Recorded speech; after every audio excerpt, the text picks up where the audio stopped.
28 suspected illegal miners that resurfaced at the Sheba Gold Mine in Barberton yesterday are set to appear before the Barberton Magistrate's Court today. On Friday, close to 500 suspected Zamazamas were arrested, with more expected to emerge from underground as food supply has apparently been shut off.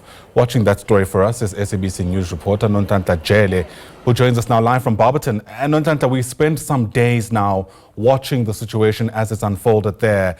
What's your sense about how the community is responding to this, given just the sheer scale of the illegal operations there?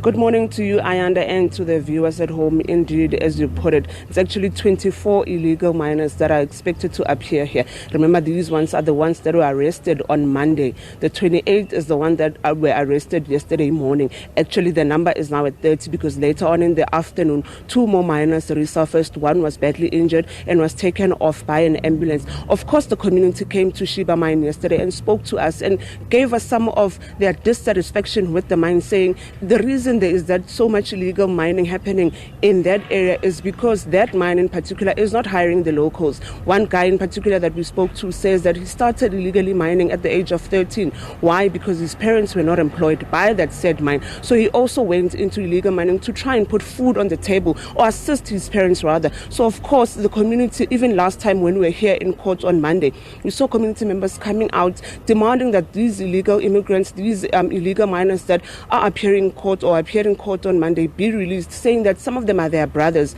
some of them are their husbands, saying that they must be released because they go down there to go look for money to provide for their families. We do know that some of these illegal miners are not necessarily South Africans. We know that they're from neighboring countries like Lesotho, Zimbabwe, Mozambique and Eswatini, but of course others are South African nationals. Of course, this morning we're expecting to hear what is going to happen to the 24 that is expected to appear here in court. I remember on Friday when the almost 500 were arrested, we understand that 6 of those that were arrested were minors. Of course, those ones could not appear with the group together when they were appearing here on Monday. We do know that investigations are continuing, and of course police are working together with the Department of Social Development as to how they're going to go about with these 6 minors that were found in Sheba Mine on Monday. We also understand that these illegal immigrants are facing charges of mining illegally in the country and the contravention of the Immigration Act. So of course we are going to see what's going to happen later on in the day, as of course we're expecting them to appear here in court. What I can tell you though is that we are outside the Barberton Magistrate's Court, and as you can see it's quite empty and quiet as we speak. But of course on Monday we did see some action. Of course we are going to be here the whole day and wait for them to appear. Of course, as more people start making their way to the court and around the surrounding areas of the court, we will bring you the latest updates as to what some of these community members are saying. Are they in support of this group that is appearing here today? Are they in support of that group that is appearing? And of course we do know that last time on Monday others were granted 2,000 rand bail each. So it remains to be seen what's going to happen in this particular court this morning or this afternoon. Are they going to receive bail? Are they going to be deported? What exactly is going to be heard, or what exactly is going to happen to them, especially after this proceeding? Ayanda? We've watched over the past couple of days, Nonhlanhla, some of them being ushered out from, wherever they've emerged underground. What's your sense of just the state they're in, especially because I imagine, many of them have spent a long time underground and haven't necessarily had access to things like medical care? Indeed, the 2 that we saw later on yesterday in the evening looked bad. They looked terrible. They were dirty. Their skin was ashy. One of them was even injured. What we understand is that some illegal miners still remain underground, and they actually ushered him to a level, an upper level, where the miners, actual miners who work at Sheba Mine, are able to take him out because he was brought out on a stretcher, a makeshift of a stretcher, and paramedics, of course, were called. The other one, the second guy who also came out, he apparently threw himself in front of a shaft so that he can get injured and also be ushered out. But he looked sick, he looked frail, and he looked dirty. My colleague was even saying they smell a certain smell of a soil that he doesn't understand, and he's wondering what exactly happens down there. But we do understand that they spend years. We heard that some of them are spending as long as 3 years down there without coming up. We understand that they're living a normal life. They have everything that you can think of, everything that we have on the surface. Apparently, they also have down there. So what we are getting a sense of, unfortunately, we can't speak to some of them on the spot because, like yesterday, those two were also injured, just that the other one was taken with an ambulance, but we couldn't get to speak to them to try and understand where their mental state is at this point. I mean, spending so much time, and also the issue of food and water being cut off.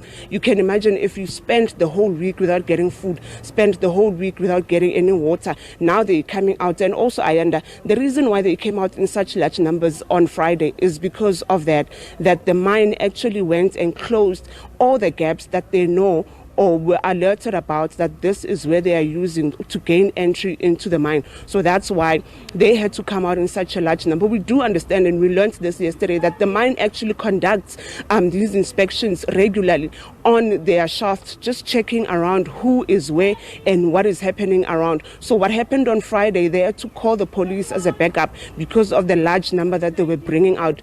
But they do continue. Even today, of course, mine security is still doing sweeps. We heard the spokesperson of the mine saying that they continuously do these sweeps and they find these camps and they bring these people out. Unfortunately for them, this is an issue that they cannot necessarily control, Ayanda, because these people keep coming back.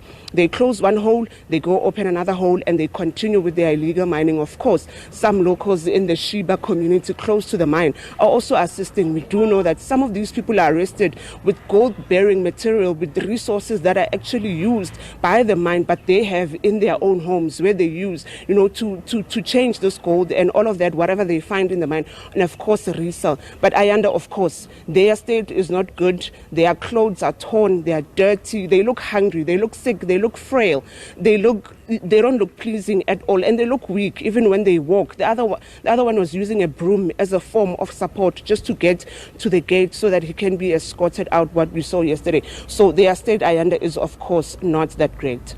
Really worrying indeed. Many people who are watching from around the country, perhaps even further afield, Nonhlanhla, will struggle to wrap their heads around where you keep 500 suspected illegal miners. What are police saying about how easy it is to actually manage all of this sustainably? Indeed, Ayanda, it's quite difficult as well for the police. As you know, they appear in groups, even in court. So you can imagine if now the police are supposed to take these people out. Remember, in Barberton is not the only area where there's illegal mining. The police are continuously also doing Operation Vala Umgod, where they'll tell you that it's not easy to get these people out. For some odd reason, luckily this time, these ones were not fighting with the police like they usually do in other operations.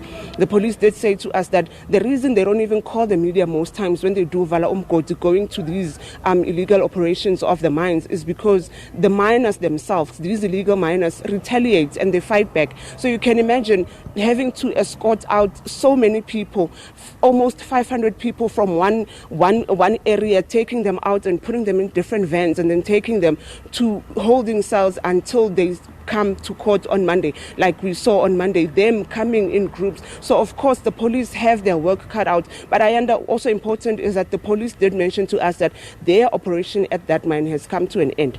Although the spokesperson of the police, Brigadier Donald Mdluli, does come and give us updates. Of course, he's working with the mine. Although the police are no longer stationed at the mine per se, the mine still communicates with the police in terms of we have arrested certain number of people, 2 people have resurfaced, 5 people have resurfaced. So of course then they do those coordinations and then they take those people, and of course the NPA also comes in and investigation starts and they start appearing in court. Ayanda? Goodness, what a story indeed. Nonhlanhla Jele, live to us there from the Sheba Gold Mine in Barberton. For now, thanks very much indeed. Apologies as I struggled to find my words. Really difficult to wrap your head around what we actually don't know is happening in parts of the country, and I think this is a story that's a case in point.